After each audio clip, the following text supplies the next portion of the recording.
Assalamualaikum warahmatullahi wabarakatuh. Yang terhormat kepada dosen pembimbing kami yaitu Ibu Rindi Citra Dewi.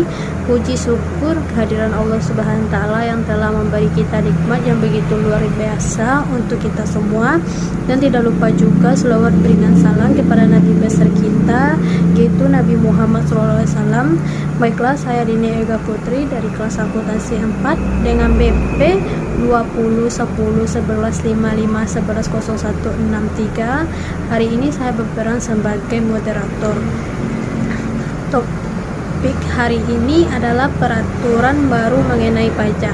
Sebelumnya izinkan saya perkenalkan anggota kelompok 2. Yang pertama Aulia Wulandari dengan BP 20 10 11 55 11 0159, pembaca materi pertama. Yang kedua Ramaliza Haryanti dengan BP 20 10 11 55 11 0184 dengan pembaca materi yang kedua. Yang ketiga Putri Olivia 20 10 11 55 11 0181 pembaca materi ketiga. Yang keempat yaitu saya sendiri pembaca materi keempat. Yang kelima Yulia Ika Wulandari dengan BP 20 10 11 55 02 03 pembaca materi kelima. Peraturan-peraturan terbaru mengenai pajak. 1. Undang-Undang Nomor 36 Tahun 2008 tentang Pajak Penghasilan. Pajak penghasilan atau PPH adalah pajak yang dikenakan terhadap WPOP maupun badan atas penghasilan yang diterima selama 1 tahun pajak. Pada Undang-Undang Nomor 30 Tahun 2020 membahas segala perubahan terkait Undang-Undang PPH. Adapun pada peraturan tersebut disebutkan definisi pajak penghasilan, subjek pajak, objek pajak, hingga cara menghitung pajak. 2. Peraturan DJP Nomor Per 05 Per PJ Per 2017. Peraturan ini menerangkan kebijakan-kebijakan dalam melakukan pembayaran secara elektronik atau e-billing. Transaksi pembayaran atau penyetoran pajak dapat dilakukan melalui teller bank, internet banking, mobile banking, edisi atau sarana lain. Peraturan ini dirilis guna memberikan kepastian hukum atas transaksi elektronik dalam melakukan pembayaran atau penyetoran pajak. Pembahasan nomor 3 yaitu Undang-Undang Republik Indonesia Nomor 10 2020. Ada UU 10/2020 mengatur tentang biaya materai. Pada peraturan ini baik dokumen konvensional dan dokumen elektronik dikenakan biaya materai.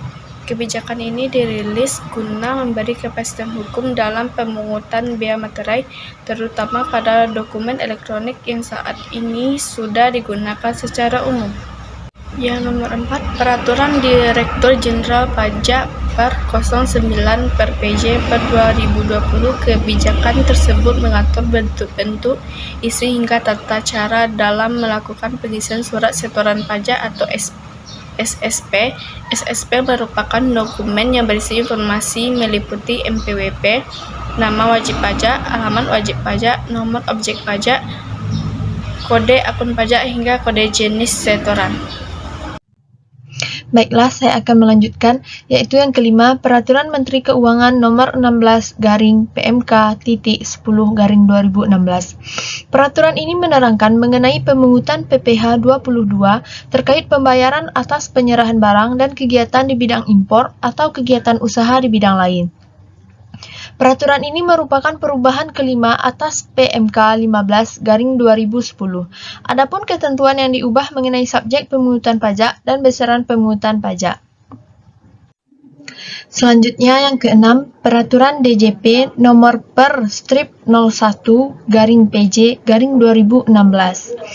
Peraturan ini mengatur ketentuan mengenai tata cara penerimaan dan pengolahan surat pemberitahuan tahunan atau SPT. Adapun ketentuan mengenai teknis penerimaan dan pengolahan SPT dalam kebijakan tersebut.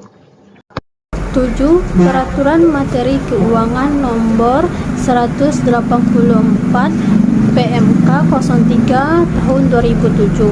Peraturan tersebut memberikan keterangan dalam menentukan tanggal jatuh tempo pembayaran dan penyetoran pajak, penentuan tanggal jatuh tempo pembayaran dan penyetoran pajak, penentuan tempat pembayaran pajak dan tata cara pembayaran pajak, penyetoran dan pelaporan pajak, serta tata cara pengangsuran hingga penundaan pembayaran pajak pun dibahas dalam peraturan tersebut.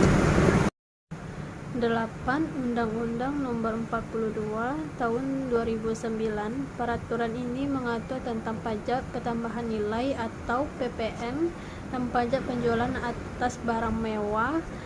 Peraturan ini merupakan perubahan ketiga atas Undang-Undang Nomor 18 Tahun 2000.